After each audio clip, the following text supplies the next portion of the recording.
Hi everyone, कैसे हैं आप लोग।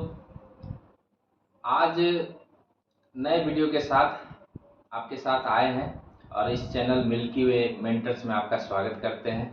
जैसा कि वादा किए थे कि डेली वीडियो डालेंगे, तो आज उसके वीडियो का डे 2 है। इस डे 2 में मैं आपको अपने इंस्टीट्यूट के एडुकेटर से मिलवाऊंगा और इस कड़ी में मैं आपको एक यंग और आकर्षक टीचर से मिलवाना चाहता हूं, जो कि हिंदी के फैकल्टी हैं। और यंग और आकर्षक क्यों कहा मैंने? यंग और आकर्षक इसलिए कहा क्योंकि कितने भी हिंदी टीचर को मैंने देखा है इन 10 सालों में, और हिंदी पढ़ाने के क्रम में बच्चा बेंच पर ही सो जाता है। बेंच पर सो जाता है तो पूछते हैं उससे क्यों सो गया, तो सर नींद आता है। लेकिन इनको जब से मैंने देखा है तो बच्चों में रुचि बढ़ गया। इनका पढ़ाने का तरीका इतना अच्छा है कि बच्चों को अगर 2-2 पीरियड भी क्लास दे दिया जाए तो उनको कोई दिक्कत नहीं है। जबकि पहले में मैंने देखा है कि एक पीरियड में हिंदी चाहे इंग्लिश हो, वो जो है बोर हो जाते हैं, साइंस पढ़ना चाहते हैं सिर्फ।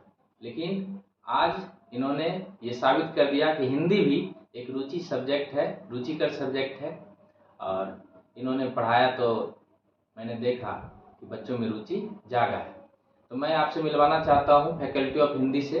मैं चाहता हूं सर आप खुद से अपना इंट्रोडक्शन मेरे चैनल के माध्यम से दर्शकों को बताएं। हेलो गाइस, तो आप सभी का स्वागत करता हूं अपने इस चैनल में। मेरा नाम सोनल कुमार हुआ और मैं अपने ऑफलाइन के सेंटर पर हिंदी पढ़ाने का काम करता हूं।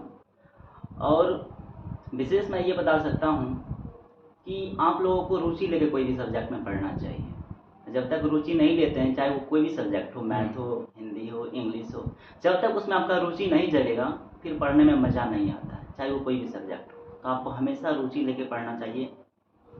आपका नाम सोनल सर हुआ। Yes. आपको बता दें दर्शकों को, इनका नाम सोनल सर है और हिंदी के फैकल्टी है। तो सोनल सर, आप हमको ये बता सकते हैं, बच्चों को बता सकते हैं कि इस 12th का पहले आप सिलेबस बता। आप तो 11th-12th के शिक्षक हैं। Yes. तो 12th का सिलेबस आप बता सकते हैं क्या क्या बच्चों को पढ़ना पड़ेगा? यस सर, देखिए 12th में ना है ना, इसको 2 सेक्शन में बांटा गया है। चाहे वो 10th की बात करें या 12th की बात करें, दोनों को 2 सेक्शन में हम लोग बांट के पढ़ते हैं। एक होता है व्याकरण का सेक्शन और दूसरा सर होता है किताब का सेक्शन, जिसको हम लोग कहते हैं व्याकरण हो गया। हाँ, किताब। फिर हम लोग किताब को भी 2 भागों में बांट के पढ़ते हैं सर। एक होता है गद्यखंड, एक होता है काव्यखंड। गद्यखंड में आपको देखने को मिलेगा उसमें नाटक हम लोग को पढ़ना पड़ता है, कहानियां पढ़ना पड़ता है, ये सारी चीजें हम लोग को पढ़ना पड़ता है गद्यखंड में। यदि काव्यखंड की बात करें तो काव्यखंड में आपको कविता पढ़ना पड़ता है। उसमें भी कविता को जब हम लोग पढ़ते हैं तो उसको लय बना के पढ़ा जाता है सर। तो उसमें मतलब गाना वगैरह गा के आपको पढ़ना पड़ेगा, तब ना बच्चा को रुचि उसमें जगेगा सर। तो उसके बाद उसमें जो आपको चैप्टर पढ़ना पड़ता है गद्यखंड में, टोटल मिला के 13 चैप्टर है 12th क्लास। 13 चैप्टर गद्यखंड में, कहानी में। और कविता वाले सेक्शन में जाइएगा सर तो उसमें आपको 13 चैप्टर उसमें भी पढ़ना पड़ेगा। टोटल मिला के किताब की यदि बात करें तो आपको 26 चैप्टर पढ़ना पड़ता है सर। और उसका एक सेक्शन और है सर, लेकिन उससे एग्जाम में आता नहीं। एक प्रतिपूर्ति है, उसका एक सेक्शन और आता है जिसमें 3 चैप्टर है सर, उससे एग्जाम में प्रश्न आते नहीं है। तो मुख्य तौर पे जो आपको किताब में पढ़ना है 26 चैप्टर पढ़ना पड़ता है। 26 चैप्टर किताब में। व्याकरण में, और व्याकरण की यदि सर बात करें तो उसमें आपको टोटल मिला के यदि डीप में जाके पढ़ते हैं, अच्छे से नॉलेज लेके अध्ययन करते हैं तो आपको 25 से 26 चैप्टर पढ़ना। 25-26 चैप्टर आपको अच्छे से यदि पढ़ना। इसका मतलब व्याकरण से एग्जाम का वेटेज बहुत अधिक है, वेटेज भी होगा। हाँ, उसमें 60% वेटेज है ग्रामर का और 60% ग्रामर और 40% में 2 किताब। हाँ, मतलब किताब का दोनों सेक्शन मिला के। तो कुल मिला के कितना पढ़ना पड़ता है?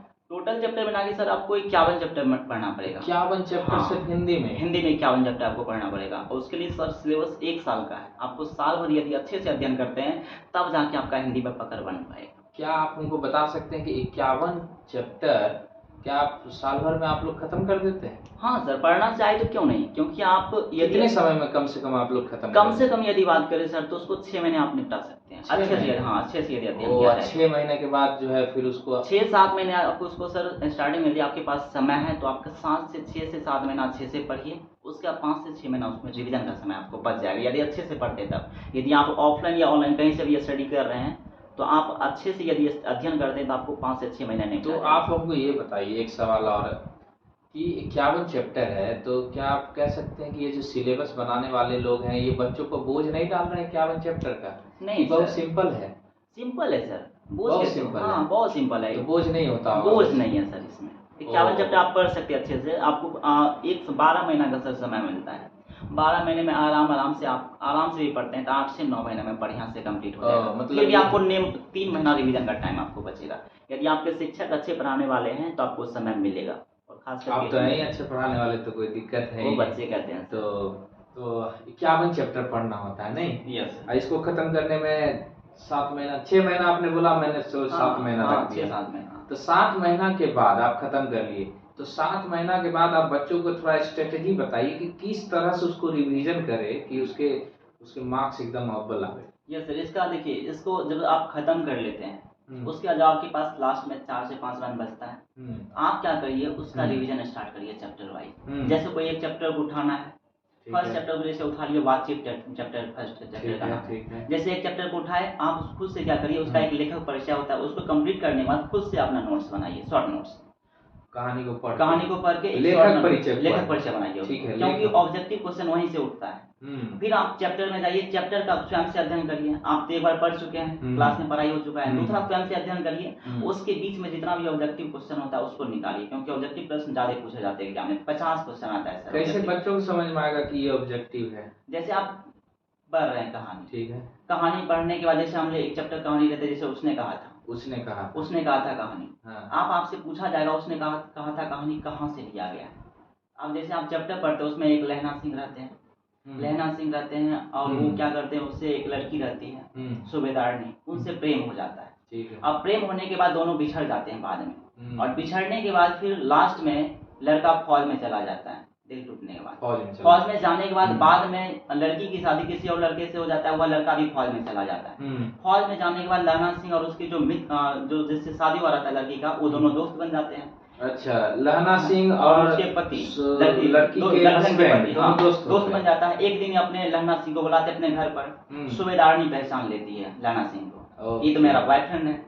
यहाँ से अब लड़की दोनों में कन्वर्सेशन वहीं पे होने लगता है, बातचीत होने लगता है, और लड़की कहती है कि मेरे पति का आप रक्षा करिएगा बॉर्डर पे।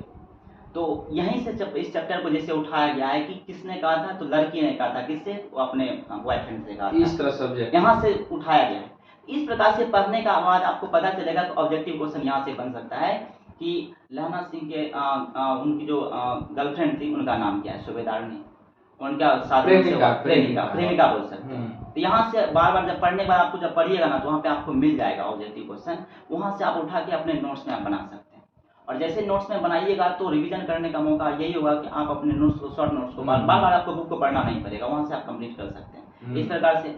और जैसे ग्रामर की बात करें तो ग्रामर में क्या करना पड़ता है कि आपका एक बुक आता है ऑब्जेक्टिव का, या बुक की बात करें या किताब वाला क्वेश्चन ऑब्जेक्टिव की बात करें या ग्रामर की बात करें, तो उसका एक ऑब्जेक्टिव बुक आता है। आप जैसे चैप्टर लगाए, या तो आप किताब पढ़ के निकालिए, उससे भी आपको आसान करना है तो किताब ऑब्जेक्टिव लेकर किताब ले लीजिए, लिखने से आप बच जाइएगा, पढ़ लीजिए, ऑब्जेक्टिव लगाइए, टिक लगाइए फटाफट, वहां से आपका ज्यादा वेस्ट होगा। और टॉपर बच्चे कैसे होते हैं, वो क्या करते हैं आपको पता होगा, चैप्टर पढ़े उसका ऑब्जेक्टिव लगाना, सॉल्व करना स्टार्ट करते हैं, खुद से सॉल्व करते हैं। और मैंने कई सारे इंटरव्यू में सुना था, देखा भी था कि बच्चे कहते हैं सर जैसे मेरा चैप्टर खत्म हुआ उसका ऑब्जेक्टिव लगाना स्टार्ट कर देते, क्योंकि एग्जाम में आपको पता होगा कि मैक्सिमम सवाल ऑब्जेक्टिव के आने लगे।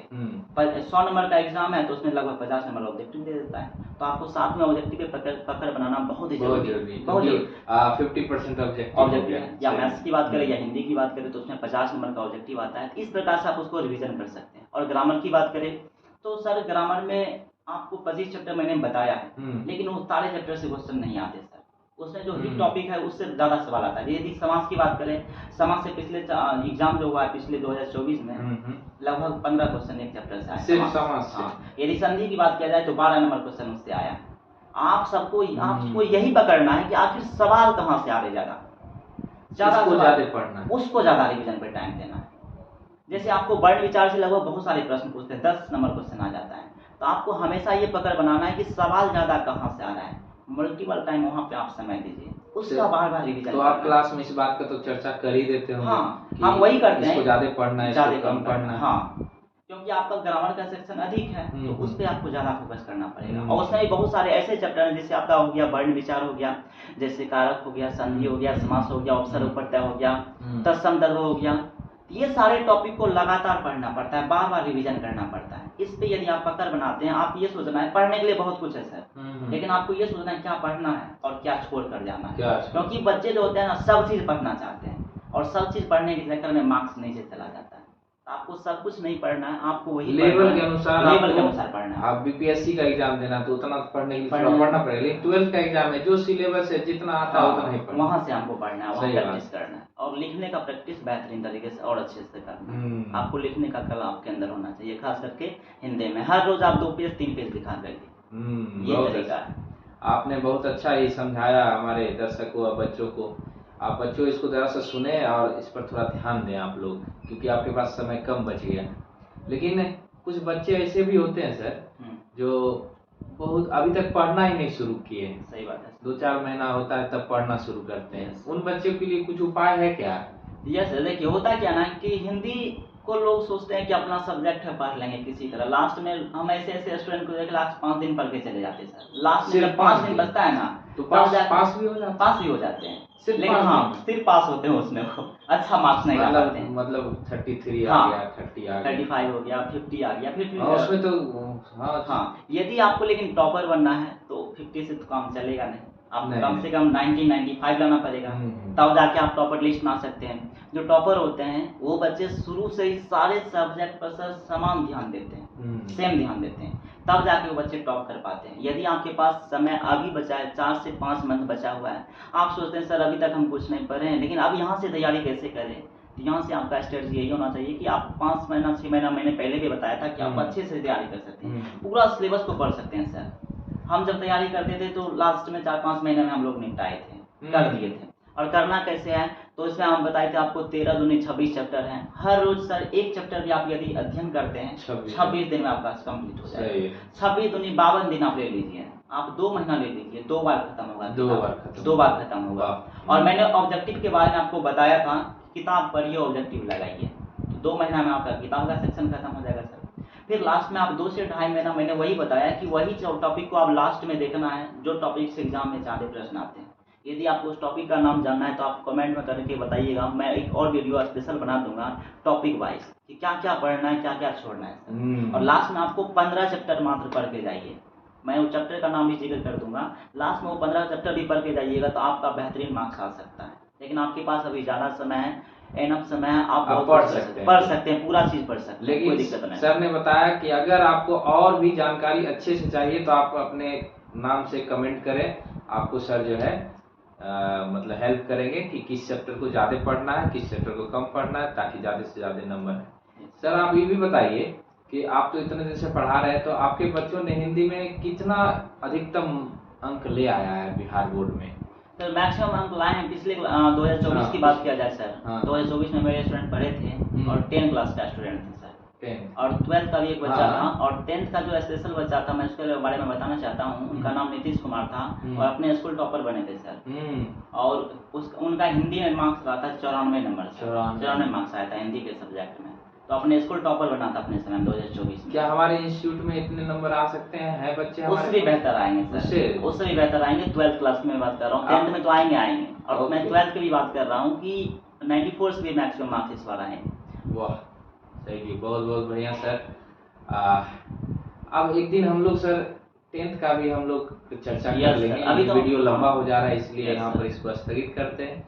बहुत बहुत धन्यवाद आप लोगों का, बहुत बहुत धन्यवाद सर। और अपने कमेंट में ज़रूर बताएं कि ये वीडियो आपको कैसा लग रहा है, और सर से आप हेल्प भी मांग सकते हैं कि किस चैप्टर को पढ़ना है, किस चैप्टर को नहीं पढ़ना है। कमेंट करें और अपने पढ़ाई को जारी रखें। धन्यवाद।